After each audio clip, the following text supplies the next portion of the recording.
10 years ago, I sat in front of this very same crappy microphone asking the internet where Dawn of War 3 was. I was in my early 20s, and I'd been waiting years for the next sequel to Dawn of War. The most exciting piece of evidence I could find at the time was a domain name registration for dawnofwar3.com.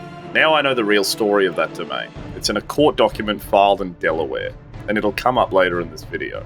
Because now in 2026, we are this close to Dawn of War 4 coming out in September. A lot of it looks really good, and it feels like Dawn of War, but it's not made by Relic Entertainment. And after 2 decades and 3 games, the series is now developed by a studio in Bremen, Germany that most people had never heard of before the trailer dropped. Before its release, I wanted to take some time to look into the history of Dawn of War's development, how Relic came to have it, and then what happened to them. This is a history of the development of Dawn of War. Everything started in 1997 above a bar in Vancouver. A man named Alex Garden was in his early 20s, and he hired a programmer called Luke Maloney, co-founding something called Relic Entertainment. They had 5,000 Canadian dollars of founding money. The whole studio was a 3,000 square foot office upstairs from that bar, and at its fullest they packed 16 people in. The dream, in Garden's own words years later, was to be the #1 RTS developer in the world. The first game that this young Relic Entertainment made was Homeworld. Homeworld is an incredible game. I had the pleasure of playing it when it was remade on Steam in the 2010s. It was a fully 3D space RTS, one of the first of its kind ever made, letting you control ships on a full 3D plane. I could make a whole video on this game in of itself, but it oozed atmosphere, and it was incredible. They really knocked it out of the park. Internally during development, its nickname was Spaghetti Ball, telling you how confident anyone working on it was. But it did work. People knew it before it even shipped. At E3 in 1998, a year before release, Peter Molyneux, the designer behind Populous and Dungeon Keeper at the time, and now one of the most famous game designers in the world, walked up to the booth and told Garden it was one of the most innovative things he'd seen in a long time. When it came out in 1999, it won over 100 awards, including Game of the Year from several North American publications, and it put Relic on the map. Their next game, Impossible Creatures, didn't hit the same, and running an independent studio was grinding on them. Garden later put in very corporate words, but you can hear the exhaustion through them. As an independent company, Relic was forced to keep its best people in, quote, a split focus mode. Half building the games, half watching the market and the other publishers in it. So in April 2004, the publisher THQ bought the whole studio for just over $10 million. 2 days after the deal went public, GameSpot got Garden on the record about selling his company. When they asked him straight what you give up when you sell your company, his answer was, "This is my first partnership. Ask me again in 6 months." 4 months later, THQ's SEC filing finally revealed what they'd paid, and GameSpot went back and ran the maths on Garden's $5,000. They called it a tidy 100,000% profit. So the bar upstairs days were now over. Relic had a corporate parent, and through a stroke of luck, that parent happened to own a Games Workshop license. There's a romantic version of what happened next. Warhammer fans inside Relic pitched Games Workshop. The pitch was awesome, and the rest is history. An old Relic corporate history page I found literally told it this way. But when you look into it, it doesn't seem like that's the case. THQ already held the Games Workshop interactive rights, and THQ's own announcement of Dawn of War, December 10th, 2003, describes THQ going out to find a developer for its Warhammer license. Jay Wilson, Dawn of War's lead designer, wrote in his 2004 designer diary that the whole thing started with a phone call between Relic and THQ. I'd argue the phone call version's better anyway because of what Wilson says happened on that call. Relic's CEO asked if he'd like to make a Warhammer 40k RTS, and Wilson, the lead designer, the man whose name is on the game, started arguing against the idea. His actual words were, "Space Marines don't mine minerals." He eventually came round and in his own telling decided to shut his mouth and get to work. But that objection became the entire design mantra for the game.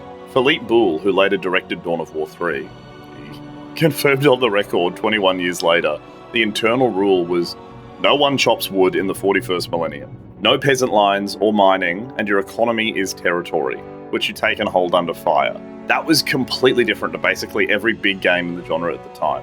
Homeworld had harvesting, StarCraft had mining, Warcraft had mining, as did Age of Empires. All the big RTSs worked in the same way, and Wilson himself had a whole argument about why that was a problem. He thought resource systems were the bane of most players, with entire armies held hostage by the weakest unit on the map sitting in one predictable spot. At this point in researching this video, I hit a wall, because there's not a lot of information out there on what this game's production was like. Very little of it was public until last year when a miniatures YouTuber called Filmdeg spent 9 months cold emailing the people who made it and got 14 of them on camera, 6 of them being ex-Relic developers, with 8 from the studio behind the cinematic. I want to shout him out because I couldn't have gotten a lot of this information without his videos.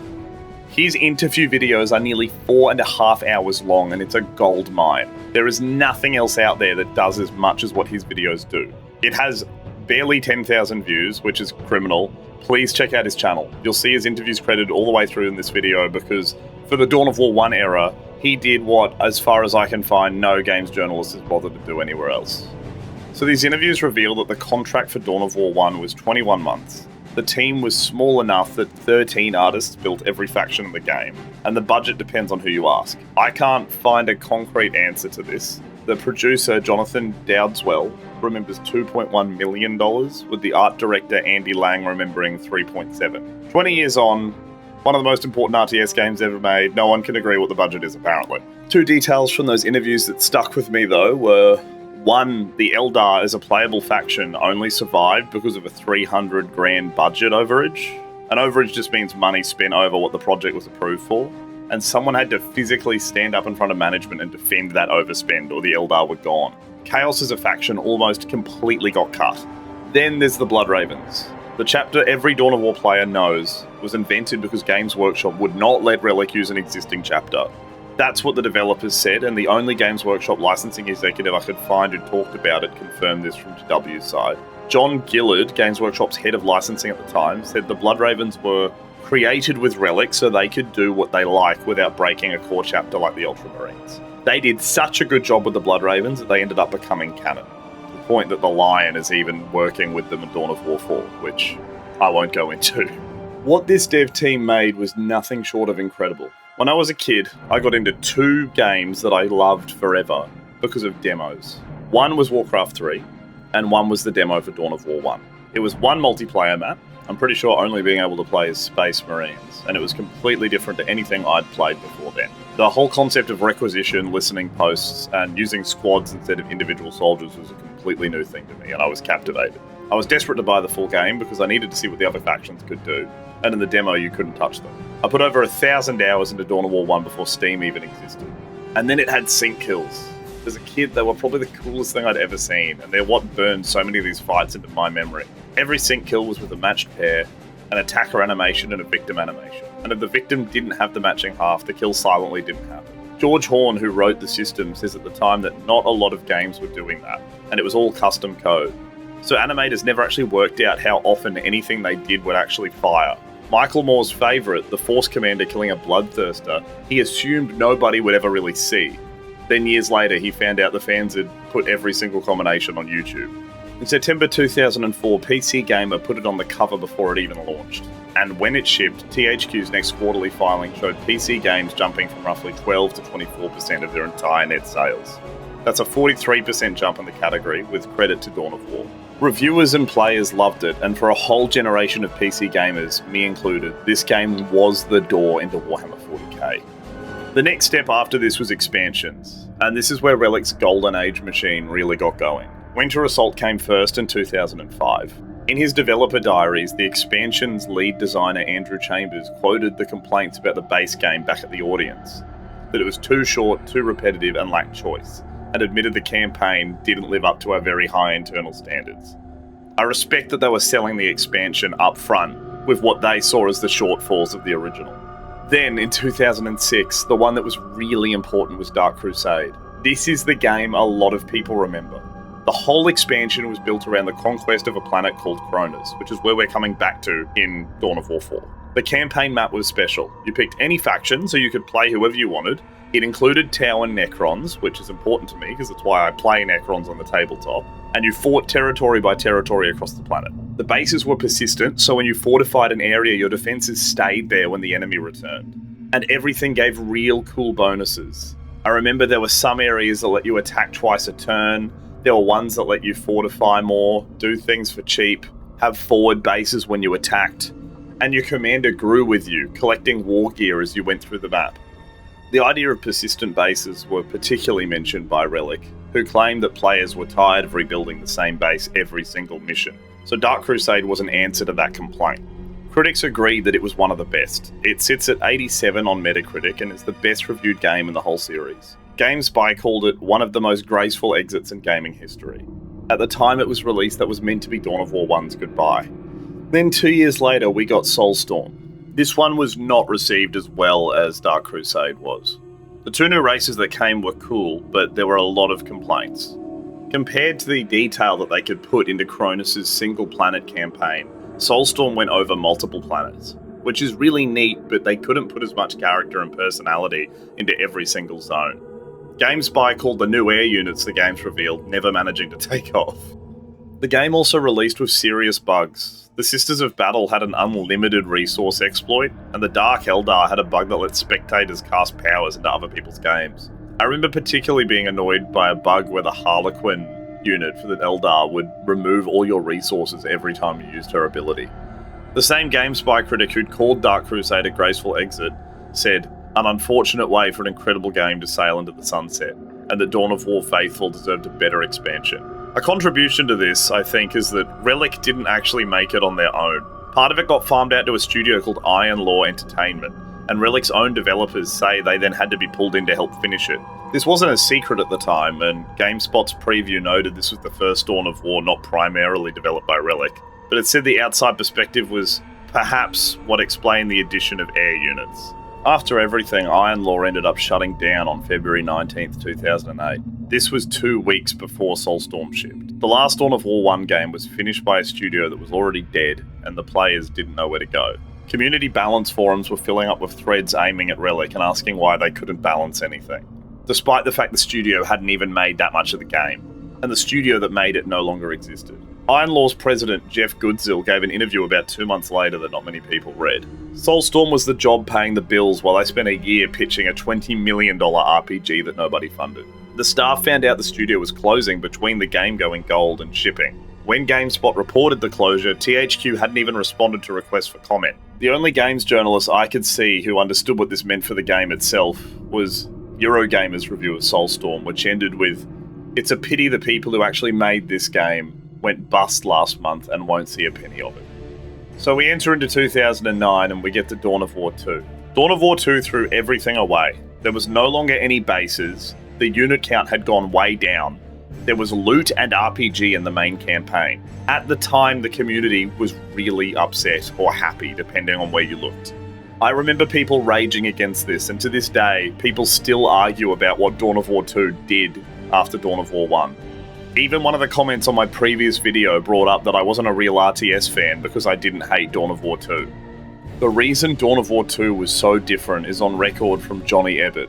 This is the one who led Dark Crusade, which is the best reviewed game in the series, and the one whose campaign was built on keeping your base. Now leading design on Dawn of War 2, talking to Shack News in 2009, he said, "People thought that base building played a huge role in the original Dawn of War.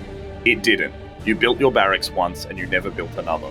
People focus on this quote a lot, but the real reason I'd say is down the line, where he says, "We need to start expanding RTS to new people, because our core constituency is shrinking. We're an RTS studio, and if RTS isn't doing well, we're not doing well." When he was asked if RTS could go the way of the flight sim, his answer was most definitely, which is pretty funny considering how Microsoft Flight Simulator's gone in hindsight. Putting these positions side by side genuinely makes me sad. In 2004, Jay Wilson was out there defending the no mining economy 6 months before the game shipped, and then in 2009, Johnny Ebbett deletes base building because he's scared the genre's dying from the same studio and the same franchise. They changed Dawn of War because they thought RTS was running out of time. Boredom and the barracks building had nothing to do with it. I made a very small video in 2016 called The State of Strategy Games, and my argument then is still pretty much how I feel. I understand what Ebbett was saying. 5 days before that interview, Microsoft had just finished shutting down Ensemble Studios. They made Age of Empires. The head of Microsoft Game Studios explained it in an internal email that they would be focusing on franchises where they'd see more return on investment. The Shack News interview with Ebbett literally opened to a page on Ensemble's death, and his response to it was, "We're not laying people off, we're still hiring." So when he says the genre is dying, he had just watched the biggest RTS studio in the world get executed. I understand the fear, I just think the diagnosis was off. In reality, the whole industry was reading the retail boxed sales in American shops. That number at the time was in free fall. There was $701 million of retail PC games in 2008 and $538 million the year later. But digital wasn't counted. Steam was not there. And worldwide, the PC games market, including digital, had gone up from $11 to $13 billion in the same window.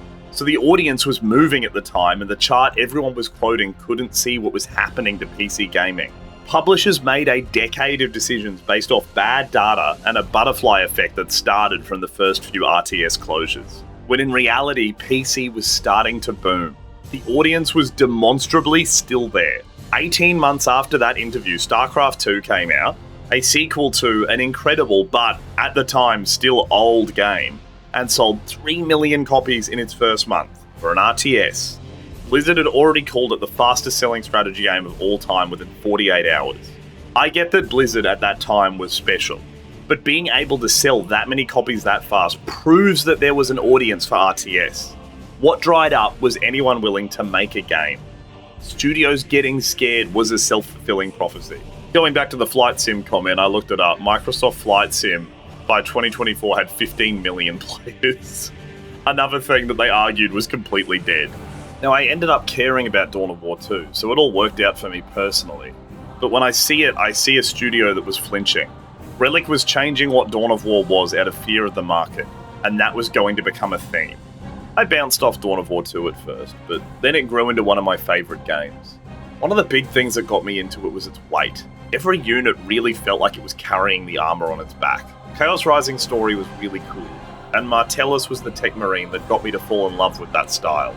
Not to mention, I'm a sucker for turrets, and filling the map full of tarantula turrets to just mow down my enemies was really neat. One thing I should mention before moving on is that Dawn of War 2 shipped with a lovely little thing called Games for Windows Live. It was garbage. I could do a whole video on the damage that platform did to PC gaming. But at the end of the day, Relic pulled back and moved everything to Steamworks off Games for Windows Live in 2014. This meant that Relic was forced to rebuild multiplayer for 7 titles at once. Games for Windows Live had been strangling the game's multiplayer, and it took years to recover from that. I would like to tell you how Dawn of War 2 actually sold, but I can't find THQ publishing a unit number anywhere for that, at any time between 2004 and 2012. Steam Spy does estimate 2.7 million, so I'm going to treat that as an estimate, but I'm not sure how accurate that is. While Relic was reinventing itself, its parent was bleeding out. THQ's numbers were terrible. It had $1 billion of sales at its peak in 2008 and then lost nearly $500 million within a year. They bet big on something stupid called the U-Draw, which you can find out more about online, but it was a drawing tablet for consoles. It knocked about 33 mil off THQ's operating income in a single quarter. A series of bad choices like that stacked up, and in December 2012, THQ filed for Chapter 11 bankruptcy. THQ didn't kill Dawn of War directly, but its death put everything on auction in a Delaware courtroom. What happened in here is an important part of this story. So in January 2013, THQ's assets went to auction. There were 10 bidders, and it ran for 22 hours overnight. The court had explicitly allowed what you call piecemeal bids, where the company is allowed to be torn apart. Before this auction had even started, Games Workshop, which is a company that at the time had never commented on anything, filed a formal objection with the court. GW told a US bankruptcy judge about why it licensed Warhammer to THQ in the first place, and that the decision was, quote, heavily based upon the skills and experience of a specific studio, renowned for its excellent quality of work. Now that never named Relic, but that's the point they were making. It was clear that they gave the license to THQ with the entire point that Relic was going to be the one to work on it. During this process, Games Workshop also told the court that it was not prepared to accept performance from any party other than the debtors, which means whoever bought the studio would not automatically get Warhammer. They would continue to decide. In the auction, Sega won Relic for $26.6 million. They just bid a little bit more than ZeniMax, which owns Bethesda, at $26.3 million. 300 grand is how close we came to Relic being a Bethesda studio.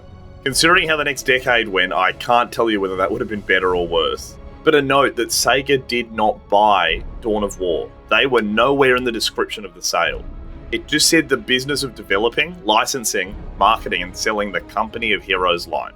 Dawn of War and Warhammer seemed specifically at contention with Games Workshop, and the quote was hereby deferred, and without GW's consent, it would not be effective. So at this point, Sega has the studio, the code, and the license, but to make Dawn of War, no one really knew. Games Workshop had complete control over whatever changed at this point. I could not find anywhere online a document that flat out stated when Dawn of War changed hands. Though the bankrupt THQ was still paying Games Workshop royalties months after Relic was sold, its securities filings were showing that it was meant to have a license to Games Workshop that was meant to last until 2020. So when it died, there was still 8 years of that license left on the clock.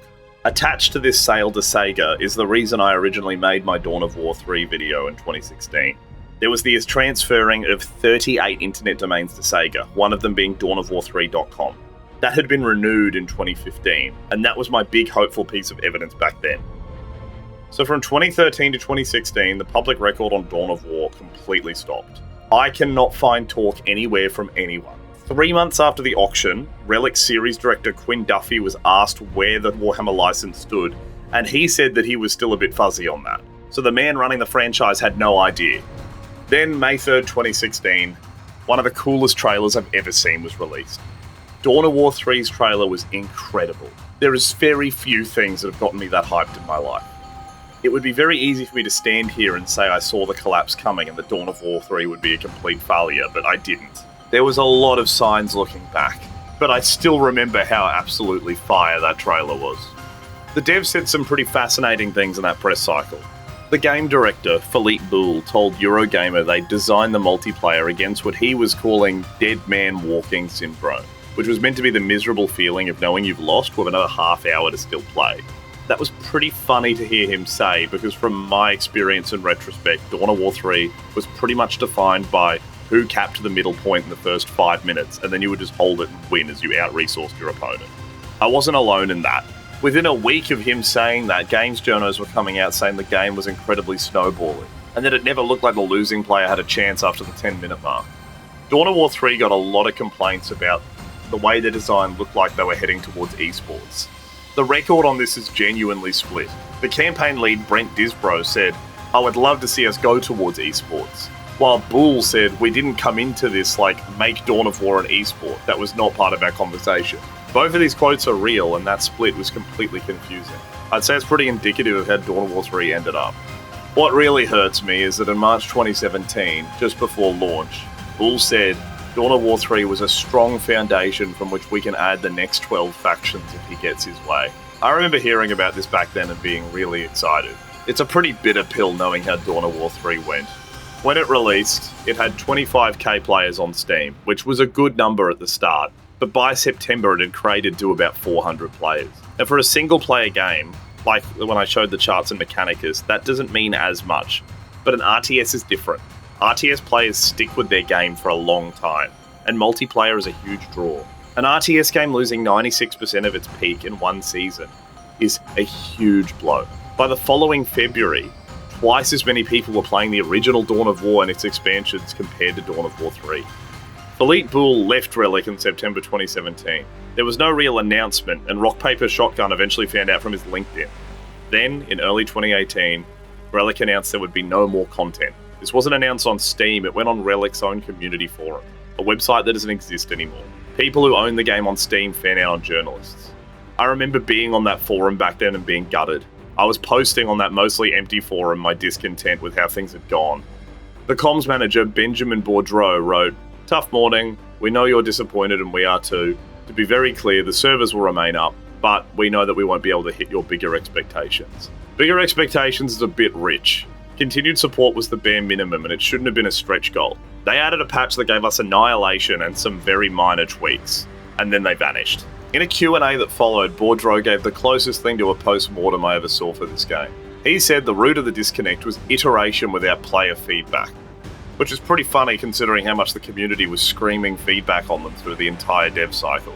Apparently, a very dedicated designer on the team was trying to, quote, reverse engineer a sort of classic mode within the existing game, producing elites through buildings and stuff, trying to get it to work in the same way it worked in 2004. but there was apparently programming challenges they weren't able to overcome. There's a couple more notable silences after Dawn of War 3 was released. One is Sega's English investor materials for that entire fiscal year. Dawn of War is the same line in a list of launch titles. There's no write-down or acknowledgement anywhere else. Sega's packaged games division reported a strong year, and Dawn of War was a tiny blip in that. I also could not find a single Games Workshop executive who's ever publicly commented on Dawn of War 3. Not at launch or at the abandonment. It's like it may as well not exist. When researching this video, I could also find no expose or conference that told all about how Dawn of War 3 went down. Mostly just YouTuber conjecture. Dawn of War 3 killed a 20-year franchise, and we got nothing. I'll give him credit to the fact that the servers never went down. There's still 100-ish people playing every single month, and I've gone back a couple of times over the years playing Orc comp stomps, but it's just been running there forgotten for the most part. So at this point, Dawn of War's dead. Relic still exists, and the license sits with Games Workshop. If you watch my Space Marine video, you'll know around 2015 the license started getting handed out a lot. Games Workshop's licensing boss in 2015, John Gillard, told Gamasutra that back in 2011, GW had decided no more big all-encompassing deals for a huge section of the IP, like all of Warhammer 40k. That was too much stuff to be held by one company. That is what kept THQ alive and what made Dawn of War happen. So the actual thing that made Dawn of War possible at the time was now going extinct. You can watch that new philosophy grow through their annual reports. The year Dawn of War 3 launched, no video game section existed at all. 3 years later, it flat out stated that their goal was AAA video games, with 73 licenses signed. Then 125. Then in 2023, a specific note more focused on, quote, quality over quantity. That finally brings us to King Art Games, who were the people developing Dawn of War 4. They didn't win it anywhere. Games Workshop came to them. Jan Thaysen, King Art's founder, told IGN that someone at Games Workshop saw their work, and then they came to them and said, let's say if we were to do Dawn of War 4, what would you guys do with it?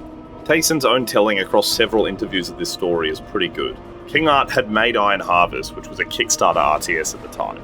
And because it was Kickstarter, they'd been completely open during development, publishing devlogs and showing off their tech. Somebody at Games Workshop was watching those updates. That's how the flagship Warhammer RTS license found its way to them. Functionally a GW scout watching crowdfunding devlogs. So in response, they put together a concept and presented it. And in his own words on the record in English, we'll make you a concept and present it, but never thought in 100 years that this is actually what would happen, because usually stuff like this just doesn't. He assumed Games Workshop must have been asking a bunch of other studios the same thing, though he's since said he wasn't even properly aware they were formally in a pitch round at all. When Iron Harvest actually released and did well, Games Workshop came back and said, okay, do you want to talk some more? King Art then went and recruited their own publisher, asking Deep Silver, their Iron Harvest partner, if they wanted in, and then the deal became real. Thaysen said the team's excitement lasted about as long as it took for the next thought to arrive, going, oh, we actually have to do it. So for the first time, the devs weren't held by a publisher who held a license, it was GW directly. The story of how this was made in 2003 had been flipped. Thaysen says it was even Games Workshop who suggested going back to Cronus, the Dark Crusade planet. So where does Relic fit into this? In August 2025, Thaysen told IGN that he didn't talk or communicate with them directly, though in December he added a quote that some former Dawn of War developers had gotten in touch with them, but not about Dawn of War 4 specifically. King Art never called Relic, and a few people had called King Art, but that was it. Very few people discussed the new game, and whenever King Art talk about Relic in public, they're pretty generous. The senior designer said the entire genre of RTS owes them a great debt for all the work they've done, and that they want to do the legacy right. RTS is hands down the most important gaming genre to me, and I'd have to agree that what Relic had done and their history with it is incredibly important. I really hope the passion behind what King Art says is real. So if you do the math, King Art will have been working on Dawn of War for about 5 years right before release. Project starting about late 2021. Sega still owned Relic in late 2021, and they were owned for about 2.5 more years after that. So the future of Dawn of War quietly left Relic's building years before Relic left Sega. There's no evidence that anyone outside of a handful of people knew. I want to finish this piece with a bit about what happened to Relic, because it's not fair. They had 121 layoffs under Sega in 2023, and then in March 2024, Sega Europe cut 240 jobs. Relic split from Sega and went independent, later taking investment from a firm called Imona Capital, which then led to even more layoffs. Relic in late 2021 had shipped Age of Empires 4. Age of Empires 4 was a genuine incredible game. It reviewed well and its launch weekend peaked on Steam at 74,000 players. Some people called it the best RTS debut in Steam's history, and that isn't even counting the Game Pass players. It won multiple game awards. A year and a half later, Relic won Strategy Simulation Game of the Year, and then Sega cut 121 of them. This makes me happy that Dawn of War ended up with someone else, because I feel like no matter what they could have done, they would have been fired anyway. Despite how great Age of Empires 4 was, because it didn't make infinite money, some people considered it a failure. Jan Taysen actually had an unprompted mention of it in a 2025 interview, saying, if you expect to make an RTS like Age of Empires 4, sell a couple million of copies, and you still regard that as a failure, then what exactly are you expecting?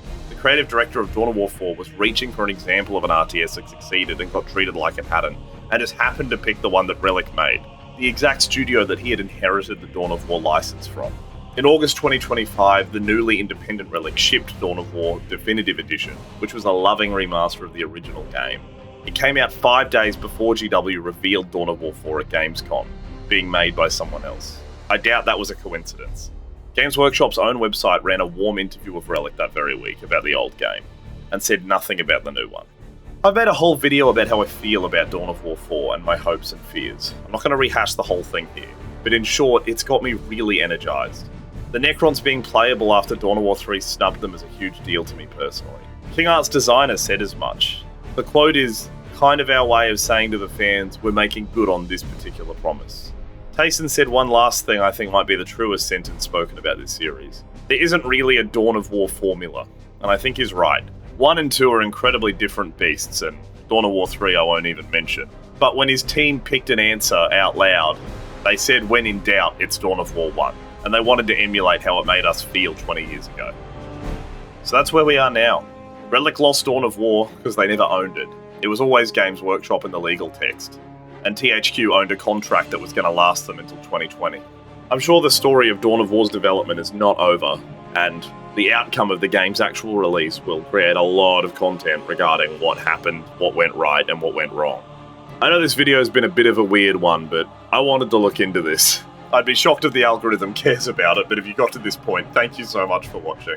I hope you learned something. It is an interesting story. When you look into interviews of the people making Dawn of War 4, I see a lot of green flags. The more research I've done for this video, the better I've felt about where Dawn of War 4 might end up.